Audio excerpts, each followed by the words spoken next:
आप सभी को नमस्कार। आज की इस वीडियो में हम बात करेंगे महात्मा बुद्ध के बारे में और किस तरह से वो एक राजा के पुत्र होकर एक सन्यासी बन गए, क्यों इसकी आवश्यकता पड़ी, इसी के विषय में आज हम बात करेंगे।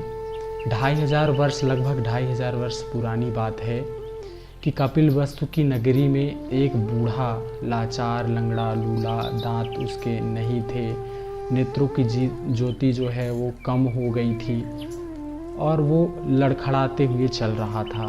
कुछ बच्चे, शरारती बच्चे थे रास्ते में और उस बूढ़े को परेशान कर रहे थे। तभी उस मार्ग से एक राजकीय रथ गुजरता है और उसमें बैठे होते हैं राजा शुद्धोधन के पुत्र गौतम।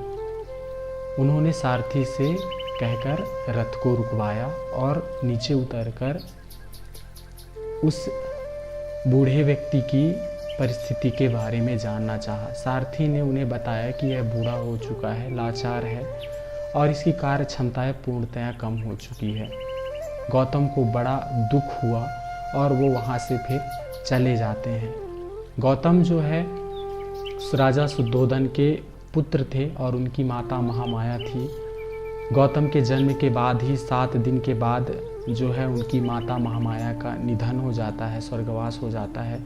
तब से लेकर राजा शुद्धोधन उनके प्रति बहुत ज़्यादा संवेदनशील रहते हैं और उन्हें सारी सुख सुविधाएं प्रदान करते हैं। जन्म के ही समय वहाँ के जो महर्षि थे, उनके राजकीय ऋषि, उन्होंने कहा था या तो यह राज्य में रह के पराक्रमी सम्राट बनेगा और अगर इसने घर अपने राज्य का परित्याग किया तो एक बहुत बड़ा सन्यासी कहेगा। यह बात राजा शुद्धोधन के मन में सदैव बनी रहती थी कि कहीं मेरा पुत्र इस राज साम्राज्य को छोड़कर एक सन्यासी न बन जाए, इसलिए सदैव उसे सुख सुविधाओं में रखते थे। एक बार की बात है, महात्मा के निकट संबंधी थे एक देवदत्त। उन्होंने बाण के द्वारा एक उड़ते हुए हंस का शिकार किया और बाण जाकर सीधे हंस के ऊपर लगी और फड़फड़ाता हुआ हंस जो है महात्मा बुद्ध के पास या गौतम के पास जा गिरा।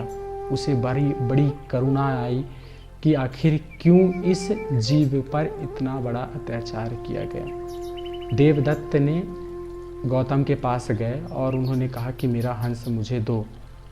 महात्मा बुद्ध ने उसे देने से इनकार कर दिया।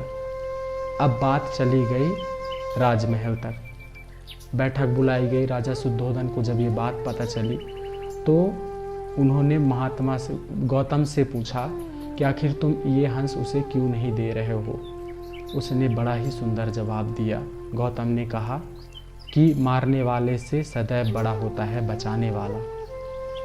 इस तरह से उनके अंदर लगातार करुणा, दीन दुखियों के प्रति संवेदनाएं उठती गई और फिर कुछ समय के बाद उनकी शादी यशोधरा नाम की लड़की से हो जाती है। कुछ वर्ष के बाद एक पुत्र हो जाता है और तब वो सोचते हैं कि अगर अभी तो मेरे पास पिता और मेरी पत्नी थी, लेकिन अगर ये पुत्र बड़ा हो गया और मैं इसके बीच रहा तो यह मोह भी मुझे बाहर घर से नहीं जाने देगा। मात्र बालक के 7 दिन की अवस्था में ही गौतम बुद्ध ने आधी रात को घर छोड़कर चले गए। तो इस तरह से उन्होंने जीवों के कल्याण के लिए, मनुष्य के कल्याण के लिए इतनी सुख सुविधाओं से भरे साम्राज्य को अपने पिता का, अपनी पत्नियों का परित्याग करके एक सन्यासी बन गए और सदैव दुख के निवारण के लिए, लगातार जन कल्याण के लिए काम करते रहे। तो हमारे लिए इस कहानी के माध्यम से यही सीख मिलती है कि हमारे जीवन में इतनी समर्पण तो नहीं ला सकते हैं हम, किंतु एक छोटा सा प्रयास कर सकते हैं। क्या हम जिस अवस्था में रह रहे हैं उसके बाहर रह रहे व्यक्तियों में क्या वही सुख, शांति, अमन है, या फिर उन्हें आवश्यकता है आपकी छोटी सी मदद की?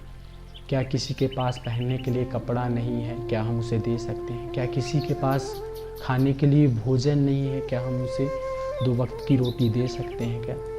तो इस तरह से हमें इतने बड़े परित्याग की तो आवश्यकता नहीं है वर्तमान में, किंतु अपने कमाए हुए धन का या फिर अपने द्वारा किसी का हित करना बहुत बड़ी बात है। इसलिए इस कहानी से हमें यह सीख लेनी चाहिए और सदैव जन कल्याण के लिए ही कार्य करना चाहिए। स्वामी विवेकानंद जी का एक बहुत ही बड़ा ध्येय वाक्य था कि नर सेवा ही नारायण सेवा है।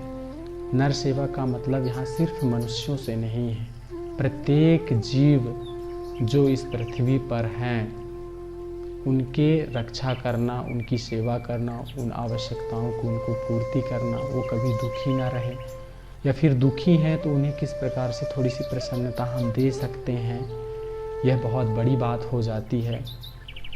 महात्मा बुद्ध के ही जीवन में यही एक ध्येय वाक्य रहता था कि पूरा परिवार, संसार जो है एक परिवार के समान सुखी बना रहे।